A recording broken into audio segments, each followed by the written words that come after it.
All right, I've got a story for you today. It's a simple one, but trust me, it's powerful. It starts in darkness, and it's going to end with a question for you. The story is called The Light on the Hill. But before we even get to that hill, let's just stop and think about a really basic idea. I mean, what really happens when a light goes out? It sounds simple, right? But it's not just about things getting dark. It's about what rushes in to fill that space, that void. So let's begin.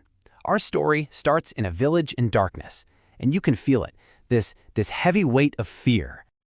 Okay, so picture this in your mind. There's this little village, and it's completely surrounded by these deep, dark forests. Now, for the people living there, sunset isn't this beautiful, peaceful thing. No way.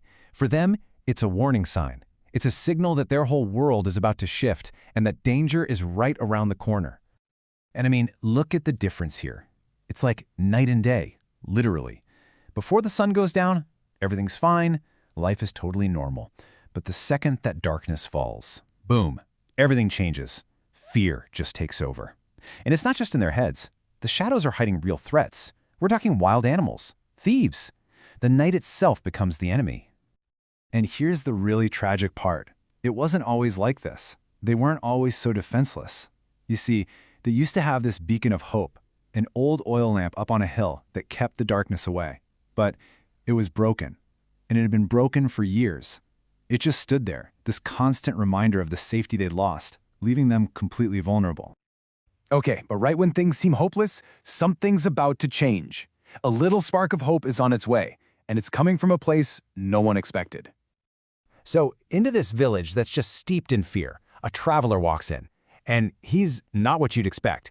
He's not some big, tough warrior or a powerful king. He's gentle. He's calm. His whole vibe is the complete opposite of that constant anxiety the villagers are living with. And when he's asked who he is, wow, he gives this incredible answer.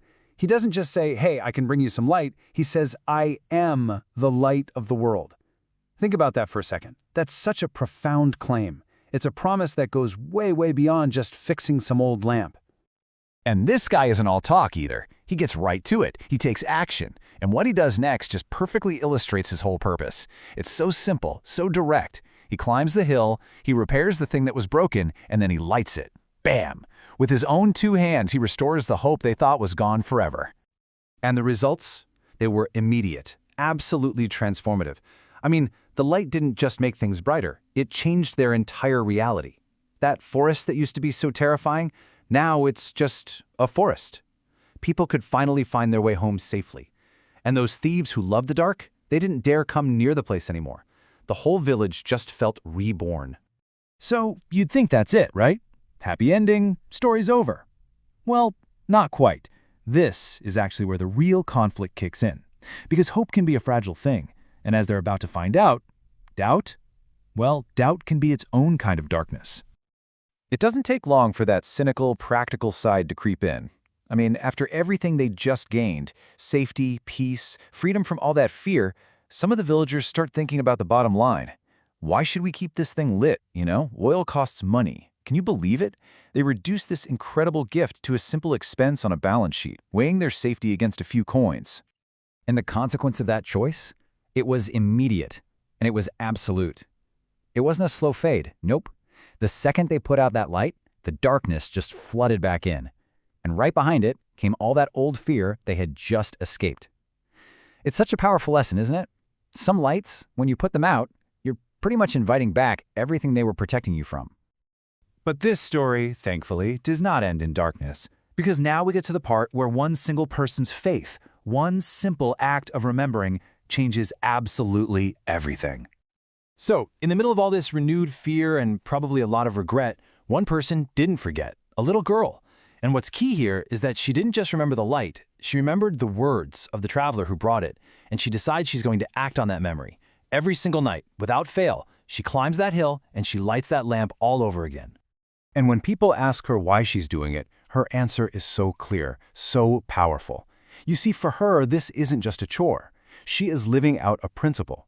He said, "Let your light shine before others, so I will not hide the light." She took that command to heart. She refuses to let fear, or doubt, or even the cost make her hide it. And this is where you see that beautiful ripple effect. Her steady, faithful action. It inspires other people. They see her courage, they're reminded of how safe they felt with the light on, and they start to join her.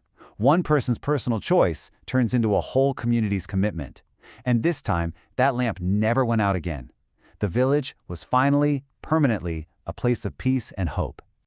You know, what I find so moving about this ending is that the traveler, he's gone. He's never seen again, but it doesn't matter. He doesn't need to be there in person because his real legacy wasn't the lamp he fixed. It was the message he left behind, the idea that was now living inside of them. They had finally become the keepers of their own light. And that really brings us right back to the beginning, to that question for you. Because this story, it's obviously not just about a village and a lamp. It's a metaphor, right? It's about the hope, or the truth, or the courage that each of us carries around. So the real question this whole story leaves us with is this. What's the light in your life? What's that gift, that conviction, that hope that you have that is just too important to let doubt or fear or practicality put out? What light will you refuse to hide?